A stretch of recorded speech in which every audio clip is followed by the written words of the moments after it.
2016 Rafale വിമാനങ്ങൾ 36 Rafale വിമാനങ്ങൾ ഇന്ത്യക്ക് ഫ്രാൻസ് നൽകാമെന്ന് പറഞ്ഞപ്പോൾ ആ ഒരു കരാർ അന്തിമഘട്ടത്തിലേക്ക് എത്തിയപ്പോൾ ഇന്ത്യ റഫാലിനോട് ചോദിച്ച ഒരു ചോദ്യമുണ്ട്. നിങ്ങളുടെ ഗ്യാൻ എന്ന ചിപ്പിൻ്റെ സാങ്കേതികവിദ്യ ഇന്ത്യക്ക് കൂടി കൈമാറ്റം ചെയ്യാമോ? അതീവ സെൻസിറ്റീവ് വിഷയമാണെന്ന് പറഞ്ഞ് അന്ന് അവരത് നിരാകരിച്ചു. അന്ന് തുടങ്ങിയതാണ് 2014 തുടങ്ങിയതാണ് ഇന്ത്യയുടെ വാശി. നമ്മുടെ DRDOയും ഇന്ത്യയുടെ ചിപ്പ് ഡിസൈനിങ് ഫാക്ടറിയും ഒക്കെ അത് ഏറ്റെടുത്തു. അങ്ങനെ ഗാലിയം നൈട്രൈഡ് എന്ന സിലിക്കോൺ ചിപ്പിനേക്കാൾ അതീവ ശക്തിയും സുരക്ഷയും ഗുണമേന്മയും ഒക്കെയുള്ളൊരു ചിപ്പാണ് ഇന്ത്യ തദ്ദേശീയമായി വികസിപ്പിച്ചെടുത്തിരിക്കുന്നത്. ഇന്ത്യ തദ്ദേശീയമായി നിർമ്മിക്കാൻ പോകുന്ന റഫാൽ വിമാനങ്ങളിൽ ഇന്ത്യ ഉപയോഗിക്കാൻ പോകുന്ന ഭൂരിഭാഗം ചിപ്പുകളും ഈ ഗ്യാൻ ചിപ്പുകൾ തന്നെയാകും. അതുപോലെ തന്നെ ഇപ്പോൾ നമ്മുടെ ISRO വിക്ഷേപിച്ച റോക്കറ്റുകളിൽ 7000 ചിപ്പ് ഉണ്ടെങ്കിൽ അതിൽ 5600 6000 ചിപ്പ് വരെ ഇന്ത്യ നിർമ്മിച്ച ഇതേ ഗ്യാൻ ചിപ്പുകളാണ്. അതീവ ഗുണമേന്മ. അമേരിക്ക, റഷ്യ അടക്കം ഇറാൻ വരെയുള്ള 6 രാജ്യങ്ങളോട് കിടപിടിക്കുന്നു. ഈ 6 രാജ്യങ്ങൾക്ക് മാത്രമേ ഉള്ളൂ ഈ ഗ്യാൻ ചിപ്പിൻ്റെ ടെക്നോളജി സാങ്കേതികവിദ്യ കൈമാറ്റം ചെയ്യാൻ പറ്റാത്തൊരു കഴിവ്. അവർക്കുണ്ട് ഈ ചിപ്പിൻ്റെ ടെക്നോളജി നിർമ്മാണവും. അങ്ങനെ ഇന്ത്യ ക്ലബിലും അംഗമായിരിക്കുന്നു. എന്തൊക്കെയാണ് ഈ ചിപ്പിൻ്റെ കൂടുതൽ വിശേഷങ്ങളെന്ന് അതിൽ പറഞ്ഞു. ഞാനൊരു കോൺഗ്രസ് വിരുദ്ധനല്ല എന്നുള്ള കാര്യം ഞാൻ ആദ്യമേ പറയട്ടെ. എന്നാലും നമ്മളെ ഇന്ത്യൻ ഡിഫൻസ് രംഗത്തെ പറ്റി നമ്മൾ പറയുമ്പോഴത്തേക്ക് കോൺഗ്രസ് യുഗം അവസാനിക്കുന്നതിന് മുമ്പും, അതായത് കോൺഗ്രസ് യുഗത്തിന് ശേഷവും എന്ന് പറഞ്ഞ് നമുക്ക് രണ്ടായിട്ട് വേർതിരിക്കണം. അങ്ങനെ പറയുമ്പോഴത്തേക്കും അതിന് മുമ്പേ കുറച്ചുകൂടെ നമ്മൾ മുന്നോട്ട് പോകാറുണ്ട്. നമ്മുടെ ആണവ പരീക്ഷണങ്ങളിൽ നിരാശരായിട്ട് ഇന്ത്യക്കെതിരെ 2 പ്രാവശ്യം അമേരിക്കയും മറ്റ് ലോകരാജ്യങ്ങളും ഉപരോധം ഏർപ്പെടുത്തിയായിരുന്നു. നമ്മുടെ ഓപ്പറേഷൻ ബുദ്ധ 1ഉം 2ഉം. ഓപ്പറേഷൻ ബുദ്ധ 1 നടക്കുന്നത് കോൺഗ്രസ് കാലത്തിലാണ്, 2 നടക്കുന്നത് BJP കാലത്ത്. 174. 214. അപ്പോൾ ഈ 99. അപ്പോൾ ഈ സമയങ്ങളിൽ ഇന്ത്യൻ പ്രതിരോധ രംഗവും സ്പേസ് റിസർച്ച് ഏജൻസികളൊക്കെ അഭിമുഖീകരിച്ച് ഏറ്റവും വലിയൊരു പ്രശ്നമെന്ന് വെച്ച് കഴിഞ്ഞാൽ ഉപരോധമാണ്. ഇത് നമ്മുടെ നാടൻ ഭാഷയിൽ പറഞ്ഞു കഴിഞ്ഞാൽ നമ്മുടെ പിന്നെ എന്താ പറയുന്നത് ഒരു ഊരുവിലക്ക് പോലെയാണ്. അതായത് നമ്മളൊരു വീട്ടിൽ ഊരുവിലക്കുണ്ടെങ്കിൽ ആ വീട്ടിൽ പോകുന്ന ആൾക്കും ഊരുവിലക്കാണ്, അയാൾ വീട്ടിൽ പോകുന്ന ആൾക്ക് ഊരുവിലക്കാണ്. അങ്ങനെ ഇന്ത്യൻ ശാസ്ത്രജ്ഞന്മാർക്കും സാങ്കേതിക വിദഗ്ധന്മാർക്കും സംഘടനകൾക്കും ഇന്ത്യയുമായിട്ട് സഹകരിക്കുന്ന ലോകത്തെ സംഘടനകൾക്കും അവരുമായിട്ട് സഹകരിക്കുന്ന സംഘടനകൾക്കൊക്കെ വിലക്ക് ഏർപ്പെടുത്തിയ ഒരു സമയത്ത് ഇന്ത്യക്ക് അതൊരു ബ്ലെസ്സിങ് ഇൻ ഡിസ്ഗേസ് ആയിട്ട് വരികയാണ് ചെയ്തത്.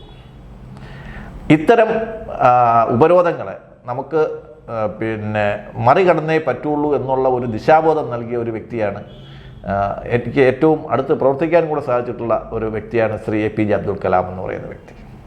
അദ്ദേഹമാണ് ഇൻഡയർ 95 എന്ന് പറഞ്ഞുകൊണ്ട് 95 തന്നെ ഇൻഡയർ 95 എന്ന് പറഞ്ഞുകൊണ്ട് ഒരു ഷോ ഉണ്ടാക്കിയത്. ഇന്ത്യക്ക് ആവശ്യമുള്ള എയർഫോഴ്സിന് ആവശ്യമുള്ള പാർട്സുകൾ ലോക്കലായിട്ട് ആൾക്കാരെ കൊണ്ട് പരസ്യമായിട്ട് ഉണ്ടാക്കിക്കാനുള്ള ഒരു മൂവ്മെൻ്റാണ് അദ്ദേഹം ചെയ്തത്. വളരെ നമുക്ക് ഒരുപാട് മുൻകൂട്ടി കണ്ട ഒരു കാര്യമാണ് അദ്ദേഹം ചെയ്തത്. കാര്യം റഷ്യ തകർന്നു. റഷ്യയിൽ നിന്ന് ഇന്ത്യൻ വിമാനങ്ങൾക്ക് കിട്ടിക്കൊണ്ട് ഇന്ത്യൻ വിമാനങ്ങളുടെ ഒരു ടെക്നോളജിയും റഷ്യ ഇതുവരെയും തന്നിട്ടില്ല. നമ്മൾ പലപ്പോഴും ആലോചിക്കുമ്പോഴത്തേക്ക് ഇന്ത്യ നമ്മുടെ ഒരു സൗഹൃദ രാജ്യം എന്ന് പറയുമ്പോഴത്തേക്കും ഇന്ത്യൻ റഷ്യ സൗഹൃദത്തെ പറ്റിയൊക്കെ നമ്മൾ പറയുമ്പോഴത്തേക്കും റഷ്യ ഇന്ത്യയോട് കാണിച്ചിട്ടുള്ളത് റഷ്യ ഒരു ടെക്നോളജിയും ഇന്ത്യക്ക് ഹാൻഡ് ഓവർ ചെയ്തിട്ടില്ല എന്നുള്ളതാണ്. സ്പേസിലായാലും എയറോസ്പേസിലായാലും എല്ലാം നമ്മൾ ഇന്ത്യക്കാർ സ്വന്തം മൺവെട്ടി കൊണ്ട് വഴിവെട്ടി മുന്നോട്ട് പോകേണ്ട ഒരവസരം നമുക്കുണ്ടായി. ആ അവസരമെല്ലാം ഇന്ത്യൻ ജനതയും ഇന്ത്യയിലെ ശാസ്ത്രജ്ഞന്മാരും ഇന്ത്യയിലെ രാഷ്ട്രീയ നേതൃത്വവും ചേർന്ന് മുന്നോട്ട് കൊണ്ടുപോയി എന്നുള്ളതാണ് ഏറ്റവും വലിയ ഒരു കാര്യം. അത് ക്രയോജനിക് എഞ്ചിൻ്റെ പേരിലായാലും ഇന്ത്യക്ക് നമുക്ക് അറിയാം, എല്ലാവർക്കും ഓപ്പണായിട്ടുള്ള കാര്യമാണ്. നമ്മൾ സ്പേസ് എന്നും പറഞ്ഞുകൊണ്ട് നടത്തുന്ന റിസർച്ചിലെ കാര്യങ്ങളെല്ലാം നമുക്ക് ഡിഫൻസിൽ നമ്മൾ ഉപയോഗിക്കുന്നുണ്ട്. കാര്യം സ്പേസ് ടെക്നോളജി എന്ന് പറയുമ്പോഴത്തേക്ക് റോക്കറ്റും മിസൈലും തമ്മിൽ വലിയ വ്യത്യാസമൊന്നുമില്ല. ഏകദേശമൊക്കെ ചെറിയ കാര്യങ്ങളാണ്. റോക്കറ്റ് മുകളിലോട്ട് പോകുന്നു, മിസൈൽ സൈഡിലോട്ട് പോകുന്നു, ഇത്രയേ ഉള്ളൂ. ബാക്കി കാര്യങ്ങളൊക്കെ അതിൻ്റെ തിയറിയൊക്കെ ഏകദേശമൊക്കെ ഒന്ന് തന്നെയാണ്. അപ്പോൾ നമ്മൾ സ്പേസ് രംഗത്ത് നമ്മൾ ഇന്ത്യ നേടിയ നേട്ടങ്ങളെല്ലാം നമുക്ക് ഡിഫൻസ് രംഗത്ത് നമുക്ക് ഉപയോഗിക്കേണ്ടി വന്നു. നമ്മൾ ഉപയോഗിച്ചു, നമ്മൾ നിർബന്ധിതരായി. അപ്പോൾ അങ്ങനെ വരുമ്പോഴത്തേക്ക് പക്ഷേ ഈ മോദി സർക്കാർ വന്നതിന് ശേഷം മറ്റു രാജ്യങ്ങളെ ഡിപ്പെൻഡ് ചെയ്യുന്നത് പരമാവധി കുറയ്ക്കുകയും ആത്മനിർഭർ ഭാരത് എന്നുള്ള ഒരു സിസ്റ്റം ഇന്ത്യയിലോട്ട് കൊണ്ടുവരികയും അങ്ങനെ ഒരു കൾച്ചർ നമ്മൾ കൊണ്ടുവന്നു. എന്തുണ്ടെങ്കിലും നമുക്ക് അദ്ദേഹം ആദ്യം ചെയ്തതെന്ന് വെച്ച് കഴിഞ്ഞാൽ ചൈനീസ് പടക്കങ്ങൾ നിരോധിച്ചു. വലിയ ടെക്നോളജി എന്നുള്ള കാര്യങ്ങളല്ല, നമ്മളെന്നാണ് യഥാർത്ഥത്തിൽ ഈ ടെക്നോളജി ചൈനയിലോട്ട് പോയത്. അവർ അത് വലിയ രീതിയിൽ വ്യാപനം നടത്തിയിട്ട് അവരതിൽ നിന്ന് 800 കോടി രൂപയാണ് അവരുടെ ഒരു വർഷം ഉണ്ടായിരുന്ന വരുമാനം. നമ്മൾ ചൈനീസ് ആപ്പുകൾ നിരോധിച്ചു, ചൈനീസ് കളിപ്പാട്ടങ്ങൾ നിരോധിച്ചു. ഇതൊക്കെ ആയിരക്കണക്കിന് കോടി രൂപയാണ് നമ്മുടെ ഇന്ത്യൻ കറൻസി നമുക്ക് വെളിയിലോട്ട് പോയിക്കൊണ്ടിരുന്നത്. ഇതെല്ലാം നിരോധിക്കുന്ന ഒരവസ്ഥയിലോട്ടെത്തി. യഥാർത്ഥത്തിൽ ഇന്ത്യക്ക് ആ ഒരു ഡെവലപ്മെൻറ്റ് ഗ്രോത്ത് അതിനകത്തൊരു വിഷൻ നമുക്ക് തന്നത് ശ്രീ നരസിംഹറാവുവാണ്. 100% എക്സ്പോർട്ട് ഓറിയൻറ്റഡ് യൂണിറ്റ് എന്ന് പറഞ്ഞൊരു സംഭവം അദ്ദേഹം കൊണ്ടുവന്നു. അതായത് നിങ്ങൾ 100% എക്സ്പോർട്ട് ചെയ്യുകയാണെങ്കിൽ നിങ്ങൾക്ക് ഒരു ടാക്സും കൊടുക്കണ്ട എന്നുള്ളത്. എന്നിട്ട് ഈ ടാക്സ് ക്രെഡിറ്റ് ആക്കി. അതായത് നിങ്ങൾ 50 കോടി രൂപയുടെ സാധനം എക്സ്പോർട്ട് ചെയ്യുന്ന ആൾക്ക് 50 കോടി രൂപയുടെ സാധനം ഇമ്പോർട്ട് ചെയ്യാൻ പറ്റുള്ളൂ. അപ്പോഴാണ് നമുക്ക് ആ ഇമ്പോർട്ടും എക്സ്പോർട്ടും തമ്മിലുള്ള വ്യത്യാസവും അതിലൂടെ ഇന്ത്യക്ക് നഷ്ടമായിക്കൊണ്ടിരുന്ന കാലങ്ങളായിട്ട് നഷ്ടമായിക്കൊണ്ടിരുന്ന ഫോറിൻ എക്സ്ചേഞ്ചിൻ്റെ വാല്യൂ ഒക്കെ നോക്കുന്നത്. ഇന്ന് ലോകത്ത് ഏറ്റവും കൂടുതൽ ഫോറിൻ എക്സ്ചേഞ്ച് സർപ്ലസ് ഉള്ള ഒരു രാജ്യമായിരുന്നു. ഒരു സമയത്ത് നമ്മളിൽ ഫോറിൻ എക്സ്ചേഞ്ച് എന്നൊരു സാധനം ഇന്ത്യയിൽ ഇല്ലാതിരുന്നൊരു സമയം ചന്ദ്രശേഖരൻ്റെ കാലത്തുണ്ടായിരുന്നു. ആ സമയത്താണ് നമ്മൾ സ്വർണം കൊണ്ടുവന്ന് വിൽക്കേണ്ടി വന്നതും രൂപയ്ക്ക് ഡിവാലുവേഷൻ വന്നതൊക്കെ ആ ഒരു സമയം. അതൊക്കെ നമ്മൾ അതിജീവിച്ചിട്ടാണ് നമ്മൾ എക്സ്പോർട്ടിലോട്ട് വന്നത്. ഇപ്പോൾ നമ്മൾ എക്സ്പോർട്ടിൽ നിന്ന് മാറ്റി നമ്മൾ ആത്മനിർഭർ, നമുക്ക് ആവശ്യമുള്ളതെല്ലാം നമ്മൾ ഉണ്ടാക്കും എന്നുള്ള ഒരു രീതിയാണ്. അതിനകത്ത് ഒരു ജനിതകമായ ഒരു കാര്യമുണ്ട്. ഈ ഇന്ത്യക്ക് സ്വന്തമായിട്ട് സ്വദേശി എന്നൊരു വാക്ക് ഇന്ത്യയെ പഠിപ്പിച്ച, ഇന്ത്യയെ അതിലൂടെ വിപ്ലവത്തിലോട്ട് കൊണ്ടുവന്ന ആളിൻ്റെ, ആ മഹാത്മജിയുടെ നാട്ടിൽ നിന്ന് തന്നെ വന്ന നരേന്ദ്രമോദിജി തന്നെ ആത്മനിർഭർ ഭാരത് എന്ന ഒരു, അല്ലെങ്കിൽ മേക്ക് ഇൻ ഇന്ത്യ എന്ന് പറയുന്ന ഒരു കൺസെപ്റ്റ് കൊണ്ടുവരികയും നമ്മൾ ഫോറിൻ ഡിപ്പെൻഡൻസ് മാറ്റുകയും ചെയ്തു. മാത്രമല്ല ഇന്ന് ലോകത്ത് ആദ്യത്തെ 4 or 5 രാഷ്ട്രങ്ങളിൽ തലപൊക്കി നിൽക്കാൻ പറ്റുന്ന ഒരു രാജ്യമായിട്ട് ഇന്ത്യ മാറിക്കഴിഞ്ഞു. ഇതിൽ നമ്മളിപ്പോൾ പറഞ്ഞു വന്നത് GaN എന്ന് പറയുന്ന, ഗാലിയം നൈട്രൈഡ് എന്ന് പറയുന്ന ഒരു ചിപ്പ്. ഈ ചിപ്പിൻ്റെ സവിശേഷതകളെന്ന് പറയുമ്പോഴത്തേക്ക് ഇത് പവർ ട്രാൻസിഷൻ ലോസ് ധാരാളമായിട്ട് കുറയ്ക്കുന്ന ഒരു സാധനമാണ്. RF റേഡിയോ ഫ്രീക്വൻസി, മൈക്രോവേവ് എന്നീ ഘടകങ്ങളിൽ നമ്മൾ ഉപയോഗിക്കുന്ന ഒരു പ്രധാനപ്പെട്ട ഒരു ഘടകമാണ്. ഇതിൻ്റെ സ്വിച്ചിങ് ഭയങ്കരമായിട്ട് ഫാസ്റ്റാണ്. കാര്യം റഫാൽ പോലുള്ള വലിയ വളരെ സ്പീഡിൽ ഉപയോഗിക്കുന്ന എക്യുപ്മെൻറ്റ്സുകളിലെല്ലാം സ്വിച്ചിങ്ങിൻ്റെ സ്പീഡും അത്രയ്ക്ക് തന്നെ സ്പീഡ് ഉണ്ടാവണം. പക്ഷേ നമ്മൾ സാധാരണ സെമി കണ്ടക്ടർ ഉപയോഗിക്കുന്നതിൻ്റെ 10 ഇരട്ടിയോളം സ്പീഡ് നമുക്ക് അതിൻ്റെ സ്വിച്ചിങ്ങിനുണ്ടാകും. നാനോ സെക്കൻഡുകളാണ് വ്യത്യാസം വരുന്നുണ്ടെങ്കിൽ അത് വളരെ ഇമ്പോർട്ടൻ്റ് ആണ്.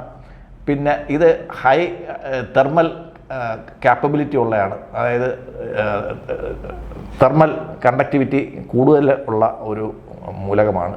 ഇതിൻ്റെ ഒരു പ്രത്യേകത, ലോകത്ത് വളരെ ലിമിറ്റഡ് ആയിട്ടുള്ള രാജ്യങ്ങൾ, ചൈന, റഷ്യ, ജപ്പാൻ, അമേരിക്ക തുടങ്ങിയ രാജ്യങ്ങളും പിന്നെ ഫ്രാൻസും മാത്രമേ ഇത്തരം കണ്ടുപിടുത്തങ്ങളിൽ മുന്നിലുള്ളൂ. സൗത്ത് കൊറിയയ്ക്കൊക്കെ ഉണ്ട്, അതെല്ലാം അവർ അമേരിക്കയിൽ നിന്നും തൈവാനിലൊക്കെ അതുണ്ട്. പക്ഷേ ഇതൊക്കെ അവർക്ക് ലിമിറ്റഡ് ആയിട്ടുള്ള യൂസേജാണ്. എന്തായാലും ചിപ്പ് മാനുഫാക്ചറിങ്ങിൽ ഇന്ത്യ, നരേന്ദ്രമോദി ആദ്യമേ കാണിച്ച ഒരു പ്രധാനപ്പെട്ട ഒരു ഏരിയയാണ് ലോകത്ത് ചിപ്പ് നമ്മൾ ഡെവലപ്പ് ചെയ്യണമെന്നുള്ളത്. അതിന് വേണ്ടിയിട്ട് ഹൈദരാബാദിലും സിലിക്കൺ വാലി പോലെ തന്നെ ഹൈദരാബാദിലും നോയിഡയിലുമൊക്കെ ഒരുപാട് ഫെസിലിറ്റീസ് ഇന്ത്യ ഗവൺമെൻറ് ചെയ്യുന്നുണ്ട്. സയൻസ് ആൻഡ് ടെക്നോളജി മിനിസ്ട്രി ഇതിന് വേണ്ടിയിട്ട് ഒരുപാട് ഡെവലപ്മെൻറ്റ് ചെയ്യുന്നുണ്ട്. അതുകൊണ്ട് ഈ GaN എന്ന് പറയുന്ന ആ ഒരു ആ ഒരു പദാർത്ഥം, അത് ആ ഒരു ചിപ്പ് നമ്മൾ ഡെവലപ്പ് ചെയ്തെടുത്തത് നമുക്ക് ലോകരാഷ്ട്രങ്ങളിൽ നമ്മൾ ആത്മനിർഭർ ഭാരതിൽ വരുമ്പോഴത്തേക്ക് പല ഘടകങ്ങൾ, ഇപ്പോൾ റഫാലിൻ്റെ ആണെങ്കിൽ തന്നെയും ജിയുടെ ആണെങ്കിൽ തന്നെയും സഫ്രാൻ്റെ ആണെങ്കിൽ തന്നെയും ഉള്ള എഞ്ചിനുകളും മറ്റ് സാധനങ്ങളും ഇന്ത്യയിൽ മാനുഫാക്ചർ ചെയ്യാൻ പോവുകയാണ്. ബോയിങ് പോലും ഇന്ത്യയിൽ മാനുഫാക്ചർ ചെയ്യാൻ പോകുന്നു. അപ്പോൾ ഇവരൊക്കെ അമേരിക്ക, റഷ്യയൊക്കെ ഉപയോഗിക്കുന്നത് ഇങ്ങനെയുള്ള ക്രിട്ടിക്കൽ ടെക്നോളജി ഇന്ത്യക്ക് തരാതെ ഇന്ത്യ ഡാർക്കിൽ ഇട്ട് കളിക്കുന്ന ഒരു കളിയാണ് അവർ കളിച്ചുകൊണ്ടിരുന്നത്. നമ്മൾ അത് ഓരോന്നായിട്ട് നമ്മൾ കൈവശമാക്കിക്കൊണ്ടിരിക്കുകയാണ്. നമ്മൾ മുന്നോട്ടുള്ള യാത്രയിൽ ഒരു പ്രധാനപ്പെട്ട ഒരു നാഴികക്കല്ല് നമ്മൾ കടന്നു വന്ന് DRDO അനൗൺസ് ചെയ്തിരിക്കുന്നു. നമുക്കെല്ലാവർക്കും സന്തോഷവും അഭിമാനവും നമ്മുടെ ശാസ്ത്രജ്ഞന്മാരോട് കടപ്പാടും നമ്മൾ കാണിക്കേണ്ട സമയമാണ്. നന്ദി, നമസ്കാരം.